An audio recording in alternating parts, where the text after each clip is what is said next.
All right, folks. Royally screwed by government. Hawaii victims getting desperate. So what is happening? Let's follow up on this. It has been about a month since the catastrophic wildfire swept through West Maui and consumed the formerly idyllic island village of Lahaina, leaving thousands without a house, food, and other necessities. Hawaii victims are literally being arrested. Arrested.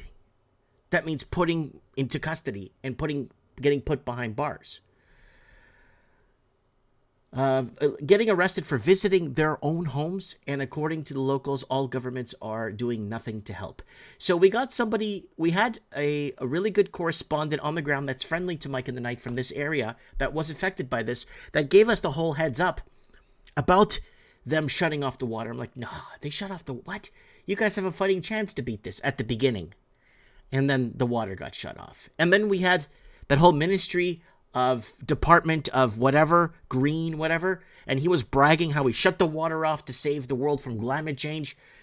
Absolutely disgusting what's happening down there. And the controlled burning, okay? The controlled burning was a major problem. And it goes back to Mike in the Night 2019 when the controlled burning was stopped in Australia, Canada, United States, and Hawaii was one of the places that we mentioned where they weren't cleaning the shrubs, they weren't back burning, they weren't controlled burning, they weren't to please environmentalists. And now look what's happened. And they're getting desperate. And thankfully, more than 3,000 people who were previously unaccounted for have been reported safe. As of this writing, there are 385 names on the list still missing people. Their whereabouts are currently unknown. So we'll keep you guys posted on this. And police and military checkpoints are popping up at literally every corner. So now they're working towards militarizing this island in and around Lahaina, almost like it's being taken over by force through martial law. Many local residents are becoming impoverished because everything remains shut down, closed for business. Because of the government's actions, tens of thousands of people in Maui are now out of work, and countless people are about to be forced into bankruptcy. It is next to impossible to access any kind of federal aid, even though it is readily available. But remember, what's that idiot's name? Biden sent a pile of money over there to the Ukraine, and more money to the Ukraine, and the money that they're sending to the Ukraine does not need to be accounted for. Why? Because it's money laundering. All right. It is next to impossible to access any kind of federal aid, okay? For some unknown reason, the government still was not addressed the number of children, minors, who are either missing or dead. So they're keeping this a secret. And the government keeps changing the official number of missing people in general, which suggests they are lying, of course. Law enforcement is aggressively deterring residents from attempting to visit their own homes by arresting offenders. So now, what does this sound like to you guys? What is this? Do you remember the floods we were covering here in Merritt, BC, the town I live in? People weren't allowed to go to their towns. There was checkpoints everywhere. So we had a flood. Okay, a part of the city was flooded, and what happened? Exactly what they're doing here. Checkpoints. My wife got stuck at a checkpoint when she had to go get something, and she had to sleep at a friend's house because they wouldn't let her get back into here to where we live. They wouldn't let her back through, even though there was nothing wrong. They weren't allowing people to get medication, and they were telling the pharmacies in town not to support locals that stayed home with their pharmaceuticals or their drugs or their pills or whatever. Right? This is all staged in a manual. All this stuff that you're hearing here is all in a manual. And it happened to me in Merritt, British Columbia. You could watch all the videos I did, cover the flooding. And there was another local in town that was trying to sue me for staying back. I knew I had to stay back. Things didn't seem right. Nothing seemed right. And I couldn't open my business. And that's why my business went through hell for 2 months, because I was closed for 2 months. And it was absolute hell for us. And there was no, I think there was $100 relief or $300 or $900. I can't remember what it was, but there was a bit of a relief fund, right? And this is what's happening. This is how it's breaking down, or this is how it's unraveling. And you're going to see the same patterns.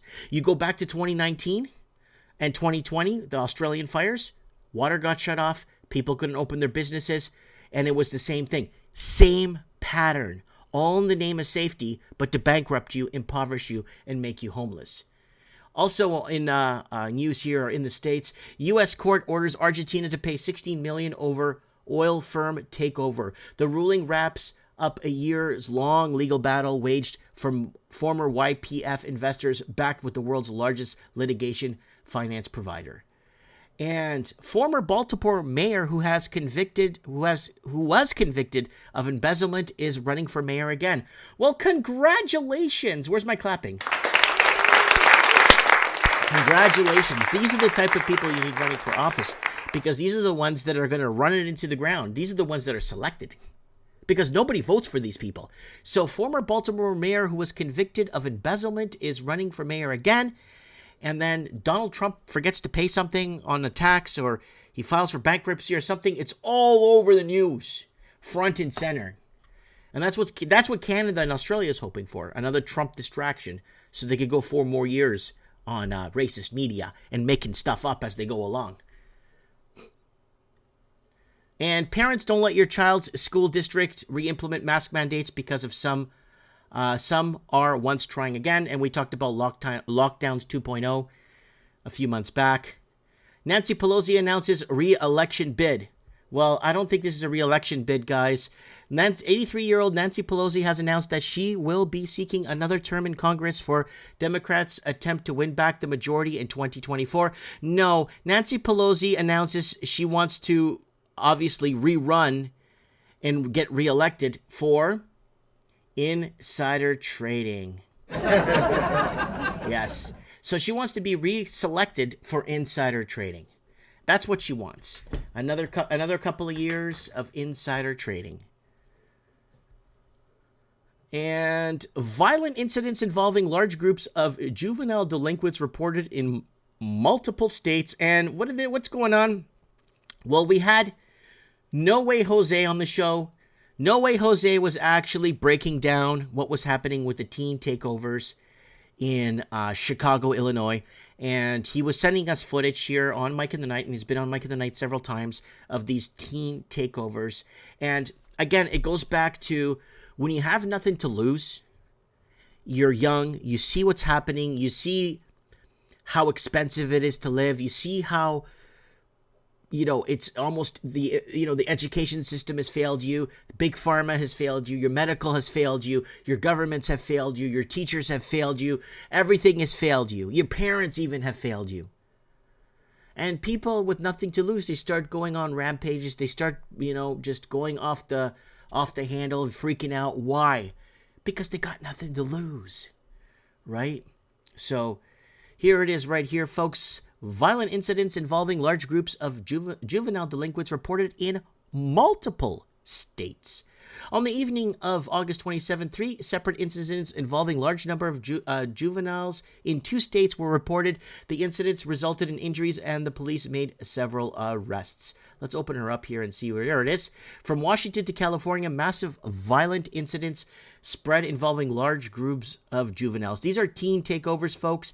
Teen takeovers are becoming a thing. And again, when children or teenagers growing up are starting to realize they got nothing to lose, they just lose it. So this is Natural News reporting this. Thank you, Zoe Sky.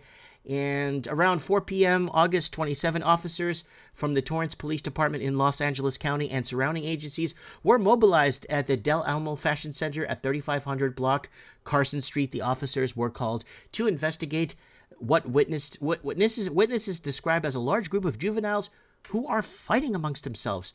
One witness told police that they heard at least one gunshot during the fights. So these teen takeovers are happening, and it's going to get a lot worse before it gets any better.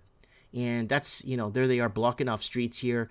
And I wonder if climate change is causing this. Yeah, I wonder if I wonder if climate change is causing this.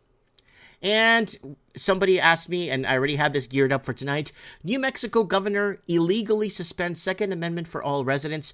And I've been begging Americans, I have been begging from the heart, Americans, please do not give up your guns. Please do not give up your Second Amendment. Please revert to the First Amendment and then please revert to the Second Amendment. See first. Don't understand first. See Second Amendment. And if Americans give up their guns, it's game over for Canada. Canada will go super dark, and we'll fast forward past Australia when it comes to craziness, wackiness, keeping our sanity. You will see Canada immediately go dark overnight. Canadian governments, liberal Canadian leftist governments, want America to give up their guns so that they basically, we don't have a chance of being freed if something was to happen. And we get draconianly, which we have, and it's getting worse here in Canada. And I just hope to God that Americans do not give up their Second Amendment. So they're pushing, and they're going to be pushing hard. And in an unconstitutional move, there it is right there. And your right and your job as an American is to protect the Constitution with your life.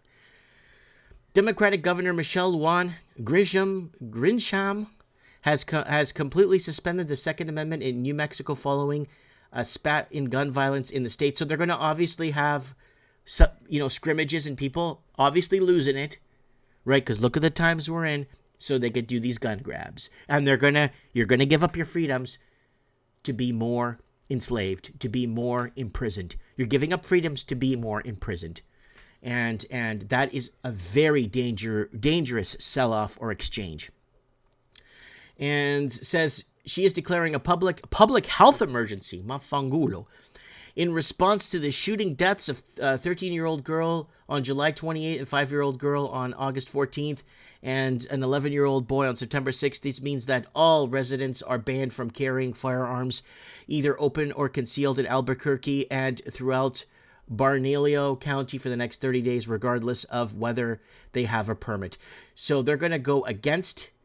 The declaration came after several recent shootings, deaths in children in Albuquerque, including one Wednesday in which an 11-year-old boy was killed. And now we're going to go over some European news on what's happening with Europeans who are unarmed tonight on Mike in the Night. And you could see what is going on in Europe right now with the migrant takeover. And